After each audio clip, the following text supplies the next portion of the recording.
आपका स्वागत है हमारे चैनल कथा दर्शन में। मैं जितेंद्र राठौड़ आप सभी के अंतर्मन में बैठे हुए परमात्मा को प्रणाम करता हूँ। आइए शुरू करते हैं हनुमान चालीसा की तुलसीदास जी द्वारा कृत 20वीं चौपाई। दुर्गम काज जगत के जेते, सुगम अनुग्रह तुम्हारे देते। संसार में जितने भी कठिन से कठिन काम हैं वे सभी आपके पास सहज और सुलभ हो जाते हैं। प्रभु के ऊपर अटूट विश्वास और पराक्रम साथ में मिल जाए तो कोई भी काम असंभव नहीं रह जाएगा। इसलिए उन्होंने लिखा है, दुर्गम काज जगत के जेते, सुगम अनुग्रह तुम्हारे देते। रघु राजा ने अपने बाहुबल से संपत्ति प्राप्त करके कोष्ठ को दी। एकलव्य ने वन में जाकर तप करते हुए स्वप्रयत्न से विद्या प्राप्त की। उसी प्रकार हनुमान जी ने भी प्रभु पर अटूट विश्वास रखते हुए कठिन से कठिन काम को भी सहजता से कर दिया। तुलसीदास जी ये कहना चाहते हैं कि मनुष्य को प्रयत्न करना चाहिए, परंतु प्रयत्न से ही काम होगा ऐसा मत समझें। प्रयत्न कर और भगवान को पुकार, ये दैव्य प्रयत्नवाद है। केवल प्रयत्न से ही सफलता मिलेगी ऐसा नहीं है, उसके साथ प्रभु स्पर्श भी आवश्यक है। भगवान कृपा से ही तुझे सफलता मिलेगी। सुगम अनुग्रह तुम्हारे देते। पुराने जमाने में लोग कहते थे कि सफलता मिले तो भगवान को नमस्कार करो, अहंकार न बढ़े उसके लिए वह परहेज है। सफलता से दो बातें होती हैं, उत्साह बढ़ता है और अहंकार बढ़ता है। उत्साह बढ़ता है वह आध्यात्मिक आवश्यकता है और अहंकार बढ़ता है वो गलत बात है।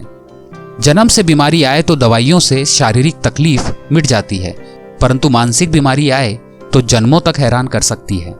सफलता पचती है तो सुगंध निर्माण करती है और ना पचे तो दुर्गंध निर्माण करती है। अन्न का वैसा ही है, खाया हुआ अन्न पच जाए तो उससे खून मांस इत्यादि बनकर शरीर को पुष्टि मिलती है, मगर ना पचे तो दुर्गंध फैलाते हैं। जीवन में सफलता ना पचे तो दुर्गंध फैलती है, जन्म जन्मांतर का नुकसान होता है। सफलता मिलने के बाद समतोल संभालना चाहिए। जीवन में यदि हमें अपनी मंजिल तक पहुंचना है, सफलता प्राप्त करनी है, तो उसमें पुरुषार्थ के साथ भगवान पर अटूट विश्वास आवश्यक है। भगवान की सहायता के बिना हमारा कल्याण नहीं होगा। इसलिए जीवन को उन्नत करने के लिए हम प्रयत्न अवश्य करेंगे।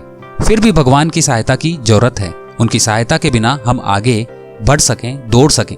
उनकी सहायता से ही हम आगे बढ़ सकेंगे और दौड़ सकेंगे। हमें अपना निश्चय पक्का करके भक्ति मार्ग में आगे बढ़ना चाहिए, क्योंकि रास्ते में कोई कठिनाई आई तो सहायता करने के लिए हनुमान जी तैयार हैं। इसलिए तुलसीदास जी ने लिखा है, सुगम अनुग्रह तुम्हारे देते। इसलिए हमें प्रयत्नशील रहना चाहिए तथा भगवान पर पूर्ण विश्वास रखना चाहिए। यही बात तुलसीदास जी इस चौपाई से हमें समझाते हैं। रामायण में एक कथा है, सीता माता अशोक वृक्ष के नीचे विचारों में खोई बैठी थी। उसी समय त्रिजटा उनके पास आकर पूछती है, क्या विचार कर रही हैं? सीता माता जवाब देती है, मेरे सामने एक समस्या है। यदि वेदांत का कीट भ्रमर न्याय सत्य हो तो सतत राम का चिंतन करने से मैं राम बन जाऊंगी, तो क्या होगा? त्रिजटा कहती है, बहुत अच्छी बात है। यदि आप राम बन जाएंगी तो राम को यहाँ आने की जरूरत ही नहीं पड़ेगी।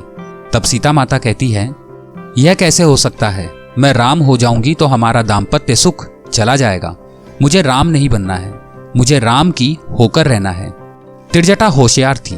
वह कहती है, आपकी यही समस्या है ना, तब आपको चिंता करने की कोई आवश्यकता नहीं है। सीता माता ने कहा, क्यों?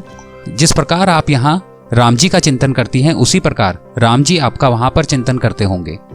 परिणाम स्वरूप राम सीता हो जाएंगे और आप राम हो जाएंगी। राम सीता होंगे, इसलिए आपका दाम्पत्य सुख नष्ट नहीं होगा। इस प्रकार मन में यदि भगवान को जैसा बनाना हो तो भगवान का ध्यान धरना जरूरी है। मन को बदलना होगा, हनुमान जी की तरह पूर्ण रूप से अपने आप को समर्पित करना होगा। भगवान को जब आप ऐसा करेंगे तो आपको किसी की जरूरत नहीं रहेगी। हनुमान चालीसा की 21वीं चौपाई में श्री तुलसीदास जी लिखते हैं, श्री रामचंद्र जी के द्वार के आप रखवाले हैं, जिसमें आपकी आज्ञा के बिना किसी को भी प्रवेश नहीं मिलता। आगे के क्रमांक में उसका वर्णन है। कमेंट बॉक्स में जय श्री राम लिखकर हमारा उत्साह बढ़ाइए। आपको हनुमान चालीसा का एक क्रमांक अच्छा लगा तो इसे लाइक करें, अपने दोस्तों और परिवार के साथ इसे शेयर करें। ऐसे रोचक क्रमांक आपको आगे भी सुनने को मिलते रहें, इसके लिए हमारे चैनल को अभी सब्सक्राइब करें।